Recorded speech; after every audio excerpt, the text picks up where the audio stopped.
Audio books by কেয়া থেকে আজ আপনারা শুনবেন শেক্সপিয়ারের লেখা দি টেমিং অফ দি শ্রুয়ের চতুর্থ অংশ, অদ্ভুত বিয়ে। রবিবার এলো, ভোজের আয়োজন করা হয়েছে, অতিথিরা অপেক্ষা করে আছেন, কিন্তু কোথায় প্রেক্রিসিও? তার তো টিকিটই দেখা যাচ্ছে না। সে এলে তবেই তো সবাই গির্জার দিকে রওনা দিতে পারে। নিমন্ত্রিত অতিথিরা অপেক্ষা করে অধৈর্য হয়ে পড়লেন। তারা বাঁকা বাঁকা কথা শোনাতে শুরু করলো। যে পাদ্রী ঠাকুর বিয়ে দেবেন তিনিও ধৈর্য হারিয়ে ফেললেন। সিনোর ব্যাপ্তিস্তা ব্যস্ত হয়ে উঠলেন। তার ভয় হলো অতিথিদের সামনে তিনি হয়তো অপদস্থ হবেন। রাগে অপমানে ক্যাথারিন কাঁদতে লাগলেন। লোকটা তাকে নিয়ে এরকম বিদঘুটে রসিকতা করল। বহুক্ষণ অপেক্ষা করার পর প্রেক্রুসিও এলো, কিন্তু কনের জন্য যে জমকালো পোশাক পরিচ্ছদ সে আনবে বলেছিল তার কিছুই সে আনেনি। সে নিজেও সেজে এসেছে অদ্ভুত পোশাকে। তাকে বিয়ের বর বলে মনেই হচ্ছিল না। মনে হচ্ছিল কোথা থেকে যেন একটা পাগল এসেছে। তার সঙ্গে কোনো বরযাত্রী নেই, আছে কেবল একটি চাকর। তাকেও দেখাচ্ছিল একটা ভিখারির মতো। যে দুটো ঘোড়ায় চেপে এরা এসেছে সে দুটো একেবারে অস্থি চর্মসার। দেখলেই মনে হয় ঘোড়া দুটো অনেক দিন পেট পুড়ে খেতে পায়নি। ব্যাপ্তিস্তা বললেন, তোমার এই পোশাক ছেড়ে ফেলো, আজ তোমার বিয়ে। বিয়ের দিনে ও পোশাক মানায় না, তুমি বরের সাজ পরো। প্যাক্রুসিও কিন্তু কিছুতেই পোশাক বদলাতে রাজি হলো না, বরং অদ্ভুতভাবে হেসে বলল, ক্যাট তো আমার পোশাককে বিয়ে করছে না, বিয়ে করছে আমাকে।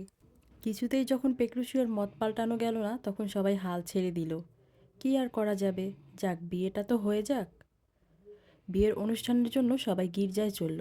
সেখানে গিয়ে প্যাক্রুসিও বদ্ধ উন্মাদের মতো আচরণ শুরু করলো।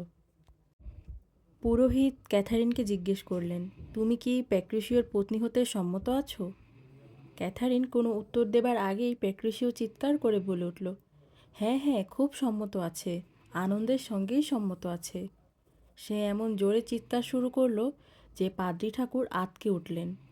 তার হাত থেকে বিয়ের পুঁথিখানা খসে পড়ে গেল গির্জার মেঝেতে। তিনি নিচু হয়ে পুঁথি তুলতে যেতেই প্যাক্রিসিও তাকে একটা ধাক্কা মারল। পাদ্রী ঠাকুর ভারসাম্য হারিয়ে হুড়মুড় করে পড়ে গেলেন। যাই হোক, পাত্রীমশাই আবার পুঁথি নিয়ে উঠে দাঁড়ালেন। যতক্ষণ বিয়ে অনুষ্ঠান চলল ততক্ষণ প্যাক্রিসিও পা দাপাতে লাগলো, চিৎকার করতে লাগলো আর ক্রমাগত গালাগালি দিয়ে চলল। ক্যাথারিন ভয়ে থরথর করে কাঁপতে শুরু করলো। জীবনে এই বোধহয় সে প্রথম ভয় পেল। এরই মধ্যে কোনো রকমে বিয়ের অনুষ্ঠান শেষ হলো। অনুষ্ঠান শেষ হতে নতুন বর উপস্থিত সবাইকার স্বাস্থ্যপান করবার জন্য মদ আনবার হুকুম দিল। তারপর গির্জার ভেতরেই মদ খেয়ে পানপাত্রের তলানিটুকু ছুঁড়ে দিল পাশে দাঁড়ানো লোকটির মুখের ওপর। বলল, বন্ধু, তোমার দাড়িটা বড় পাতলা, মনে হচ্ছে তোমার দাড়ির খুব খিদে পেয়েছে। ঘন দাড়ির জন্য দরকার মদের সার। আজকের এই শুভ দিনে তোমাকে একটু সার দিলাম। বিয়ের মিছিল গির্জা ছেড়ে বেরিয়ে এলো। মিছিলের সামনে অদ্ভুত বর আর ভয়ে কাঁপা কনে। শহরের নানা রাস্তা অতিক্রম করে মিছিল এগিয়ে চলল সিনোর ব্যাপ্তিস্তার প্রাসাদের দিকে।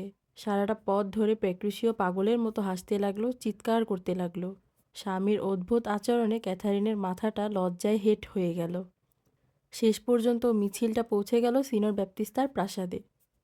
বড় মেয়ের বিয়েতে ব্যাপ্তিস্তা একটা বিরাট ভোজের আয়োজন করেছিলেন, কিন্তু প্যাক্রিসিও অতিথিদের লক্ষ্য করে বলল, আপনারা খাওয়া দাওয়া করুন, আমি খাবো না।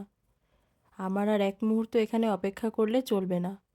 আমাকে এক্ষুনি চলে যেতে হবে। বাড়িতে খুব জরুরি কাজ রয়েছে। ক্যাটও আমার সঙ্গে এক্ষুনি চলে যাবে। অতিথিরা গুঞ্জন শুরু করলেন, ও মা, এ আবার কোন দেশি ব্যাপার? বিয়ের ভোজে বর কনে কেউ উপস্থিত থাকবে না? বিয়ের ভোজে বর কনেকে সঙ্গে নিয়ে অতিথিরা খেতে বসবেন, এটাই তো নিয়ম। ওরাই যদি উপস্থিত না থাকে তবে সে ভোজের আয়োজন কোথায়, মূল্য কোথায়? বয়স্করা প্রিকৃষকে বুঝাতে লাগলেন, কিন্তু তার ওই এক কথা, আমাকে এক্ষুনি চলে যেতে হবে। ক্যাটও যাবে আমার সঙ্গে। নিজের বিয়ের ভোজে থাকতে পারবে না শুনে ক্যাথারিন খুব রেগে গেল। সে চিৎকার করে প্যাক্রুসিওকে বকতে লাগলো, কিন্তু সে বকুনিতে প্যাক্রুসিও মোটেই কান দিল না।